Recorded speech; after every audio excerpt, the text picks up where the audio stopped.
Rabbimiz Alloh subhanahu va taala Peygamberimiz sallallohu alayhi vasallamni tug'diruvchi aның әтисе Абдулла һәм әнисе Әминә арасында булган никахны хәзерге көндә без дә сезнең белән искә алабыз. Рагаиб кичәсе дип, әлеге кичәне бөеклибез, олылыйбыз һәм ике яшь йөрәкнең дип әйтәбез.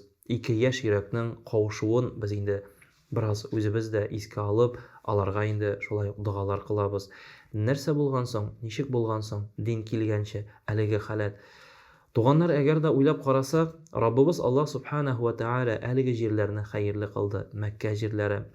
Һәм әлеге җирләрдә кавышкан Пәйгамбәрбез саллаллаһу алейһи ва сәлләмнең әтисе һәм әнисе арасында булган никах та ул әлеге кабиләләрнең гореф-гадәтләренә, ягъни Ибраһим галәйһиссәламгә барып тоташа торган дини гадәтләргә һәм кануннарга нигезләнеп эшләнде. Шуңа да анда тәртип бар иде. Анда кабиләләр арасында тәртип бар иде. Анда кабиләләр арасында үзара аңлашу, килешү һәм килешү төзү дигән тәртип бар иде. Шуңа күрә анда егетне һәм кызны болай гына ярар сез яшәгез инде, бер-берегезне яратасыз, кавышыгыз дип түгел, лаеклы егетне һәм лаеклы кызны сайлап алып, аларны инде кавыштырырга ашыктылар. Чөнки абыйлары бар иде, Пәйгамбәребезнең әтисенең инде әнисе дә бик лаеклы иде.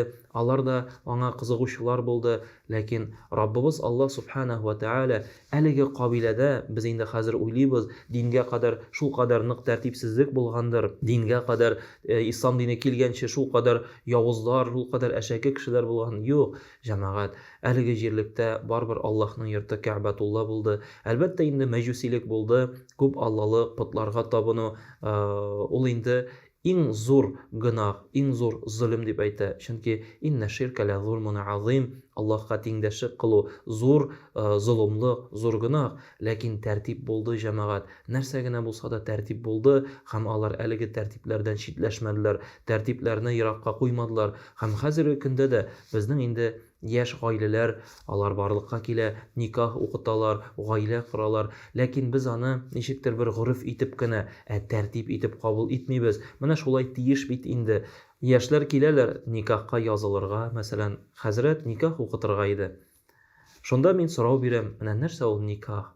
Кемдер әйтә, әйе, Раббыбыз каршында, туганнар каршында, якыннар каршында килешү төзү, никахны белгертү, ләкин бит арада бар шундый яшьләр дә, хәзрәт, менә әти-әни куша бит инде, туй үткәрер өчен галочка кирәк бит инде диючеләр дә.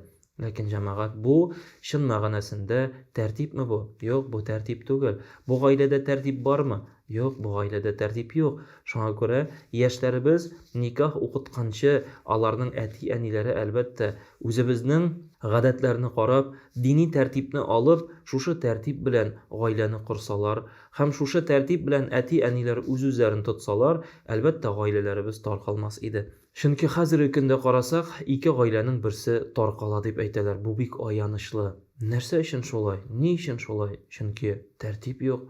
Әти-әнидә тәртип бармы? Әлбәттә инде күпмедер күләмдә тәртип бар, ләкин шушы дини тәртипне тотмыйбыз икән. Бүген болай эшләп карыйбыз, иртәгә башка төрле эшләп карыйбыз. Әйдәгез велосипедны тегенди итеп эшләп карыйк, мондый итеп эшләп карыйк. Нәрсә үзгәрә? Шул ук велосипед. Бәлки шушыңа тәртип белән килергәдер. Аның һәрберсенең тәртибе бар, шуны өйрәнергә кирәктер. Әти-әни, әби-бабадан килгән тәртипне бәлки үзгәртмәскәдер. Ярар, ничек телиләр, шулай яшиләр түгел, юк. Балам, болай булыгыз, улым, шушылай эшлә, кызым, болай эшлә дип киңәш бирә алырлык хәлдәме без? Менә шушы сорауны үзебезгә бирергә кирәк. Шушы тәртипне балаларыбызга җиткерер өчен без үзебез тәртипне тотып яшибезме? Дин ул тәртип, туганнар. Шушы тәртип дини тәртип. Ул инде безнең гаиләләребезнең ныклыгына, гаиләләребезнең иминлегенә китерә. Һәм Пәйгамбәрбез саллаллаһу алейһи ва сәлләмнең дә әти-әнисе, алар тәртипле гаиләләрдән иделәр һәм алар тәртип белән яшәделәр. Һәм Пәйгамбәрбез саллаллаһу алейһи ва сәлләм никах мәсьәләсендә шуңа да әллә ни күп нәрсәләрне үзгәртмәде. Кайбер мәсьәләләрне инде диндә шушылай күркәм дип, аны алып никах мәсьәләсендә әлбәттә әллә ни зур үзгәреш кертмәде. Хәзерге көндә әйдәгез уйлыйк әле, ни халәттә соң безнең никахларыбыз? Без әллә хәмерле, харамлы, шоу ясый торган табыннарга күбрәк игътибар итәбезме? Әллә инде никахкамы? Менә шушы сорауда инде үзегезгә бәлки җавапны да табарсыз. Ва алейкум ассалам ва рахматуллаһи ва баракатуһ.